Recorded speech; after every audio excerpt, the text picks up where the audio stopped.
ആദിലയെ confession റൂമിലേക്ക് വിളിച്ചതിന് ശേഷം ബിഗ് ബോസ് ആദിലയുടെ വിശേഷങ്ങളെല്ലാം അന്വേഷിച്ചു. ആ സമയം ആദില എന്തുകൊണ്ടാണ് ഡൗൺ ആയിരിക്കുന്നത് എന്ന് ബിഗ് ബോസ് ചോദ്യം ചെയ്തപ്പോൾ ആദില പറഞ്ഞു, ഇവിടെ നടന്ന ഇഷ്യൂസ് എല്ലാം ബിഗ് ബോസ് കണ്ടതല്ലേ. അനുമോളുമായിട്ടുള്ള പ്രശ്നം എന്നെ നന്നായി ബാധിച്ചിട്ടുണ്ട്. എനിക്ക് ഇവിടെ എല്ലാം എൻ്റെ നൂറയാണ്. നൂറ എൻ്റെ പാർട്ട്ണറാണ്. നൂറ കഴിഞ്ഞു കഴിഞ്ഞാൽ എനിക്ക് ഇവിടെ അടുപ്പം തോന്നിയിരിക്കുന്നത് അനുമോളുമായിട്ടാണ്. അനുമോളെ ഞാനൊരു മൂത്ത സഹോദരിയെ പോലെയാണ് കാണുന്നത്. എന്നാൽ ആ അനുമോളുടെ ഭാഗത്തു നിന്ന് ഇതുപോലെ ഒരു പ്രവൃത്തി ഞാൻ ഒട്ടും പ്രതീക്ഷിച്ചില്ല. ഇത്രയും നാൾ ഞങ്ങളുടെ കൂടെ കൂട്ടുകൂടിയപ്പോൾ അത് ഒരു യാഥാർത്ഥ്യ സ്നേഹമാണെന്നാണ് ഞാൻ കരുതിയിരുന്നത്. എന്നാൽ അതെല്ലാം ഒരു സ്ട്രാറ്റജിയാണെന്നാണ് എനിക്കിപ്പോൾ മനസ്സിലായത്. ഞങ്ങൾ അനുമോളുമായി കൂട്ടുകൂടിയത് അനുമോളുടെ ഫെയിം കണ്ടിട്ടാണെന്ന് അനുമോൾ പറഞ്ഞിരിക്കുന്നു. അത് ഞങ്ങൾക്ക് ഒട്ടും ആക്സെപ്റ്റ് ചെയ്യുവാൻ കഴിയുന്നില്ല. ഞങ്ങൾ ഇതുവരെ അവളുടെ ഫെയിമിനെക്കുറിച്ച് ചിന്തിച്ചിട്ട് പോലുമില്ല.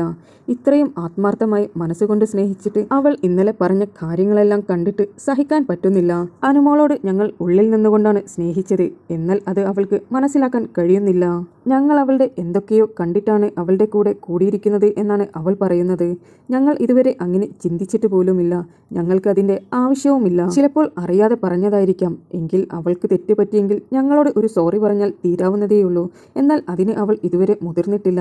എപ്പോഴും എന്തെങ്കിലും ഫൈറ്റുകൾ ഉണ്ടായിക്കഴിഞ്ഞാൽ ഞങ്ങളാണ് അങ്ങോട്ട് പോയി മിണ്ടാറുള്ളത്. ഇനി എന്തായാലും അത് ഞാൻ ചെയ്യാൻ ഉദ്ദേശിക്കുന്നില്ല. അനുമോൾക്ക് വേണമെങ്കിൽ എൻ്റെ അടുത്ത് വന്ന് മിണ്ടട്ടെ എന്നായിരുന്നു ആദില പറഞ്ഞിരുന്നത്.